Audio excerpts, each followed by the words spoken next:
Hey, okay, so it is week 4. Sorry, I'm moving my things around on my screen. It is week 4, and that means we are on Essay 2. So we're moving through these things really fast. Side note, before we get into Essay 2, I will have your first essay back to you before the due date for Essay 2. You'll have time to use your feedback and apply it to your next essay. So in this essay, what I'm asking you to do is take the topic that you used for essay 1 and revamp it into an argument. So in essay 1, we practice with being informative and neutral, which sometimes is a really hard task, especially if we're really passionate about something. It's hard to stay neutral on the subject. But this time I'm asking you to take that same topic and become argumentative about it. And when I say argumentative, I don't mean mean, right? I don't mean like butting heads. I mean like academically argumentative about it. So that means that you might have to change your topic around a little bit. I want it to be in the same vein, but you might have to hone in a little bit more specifically at something within your topic and like I think we talked about pie last time and like cutting that slice of pie in half. You know, if your topic is a piece of pie, you might have to cut it in half again. Or look within that topic to see where there might be some controversy, happening or something. So you might have to do a little bit of research too. So it doesn't have to be like identical, but it needs to be in the vein of that topic. All right, let me scoot some stuff around here on my computer. I'm going to be looking over to the left, so sorry I'm not like looking at you. So here it says, in our last essay, we practice being neutral and informative, but sometimes we are called to take a side and defend. The most effective arguments are informative and convincing, but without being inflammatory, degrading, or demeaning. It is through a well-crafted argument that we can be both persuasive and build bridges. The purpose of this assignment is to pick a side and defend it while remaining informative and making a connection with your reader. So we're just trying to be good people here. We're trying to write in a way that shows like, hey, I'm passionate about this, but I can talk about it in a way that's fully respectful, that is convincing, but also like shows that I'm trying to build some bridges with my reader.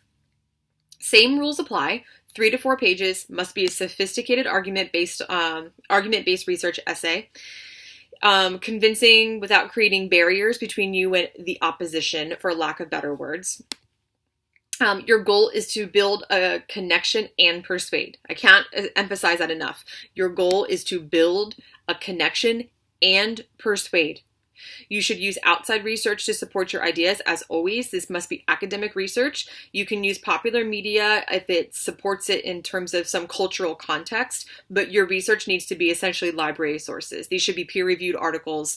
You know, I'm looking for like real academic stuff. Provide evidence, quotes, examples. So we're not writing hypothetically. We are providing concrete evidence to prove our point. Same things here. Do not use unreliable sources from Google, no Wikipedia. Consider your audience and purpose and allow that to determine the rest of your rhetorical structure. Be grounded in your own ethos, logos, and pathos. Stick to the purpose of the assignment. Send your paper to the writing center and make sure you're working with a narrow, manageable topic.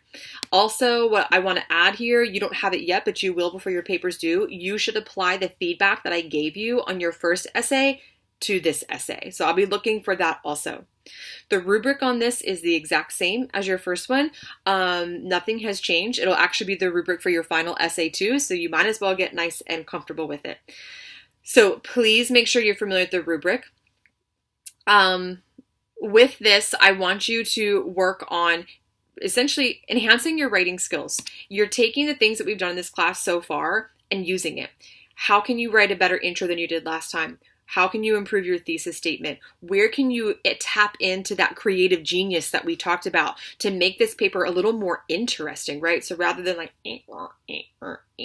just moving like a robot, how can you really make this sort of a creative piece of writing too?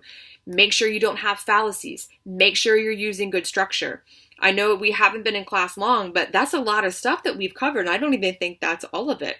Fallacy, intro, thesis, structure, creative genius. Oh, think about your daydreaming assignment. Like, how do you want to achieve, what you want in this paper? Ethos, logos, pathos, audience, purpose, tone, right? We talked about a lot of stuff.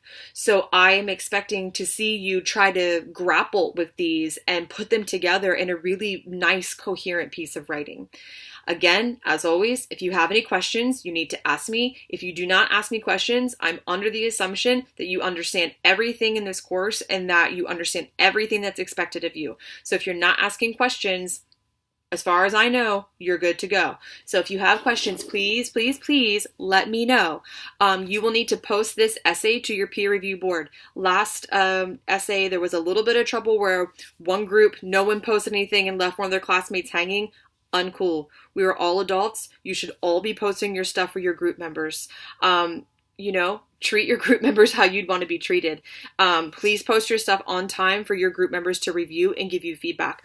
The peer review is a really critical part of the writing process because not only do you get feedback in your writing, but you get the opportunity to look at other people's writing and see like, wow, that was really good. I want to do that in my writing. Or you can even think like, wow, that was not great. I don't want to do my paper like that. Like, I really didn't like their structure. I got to make sure that mine doesn't look like that.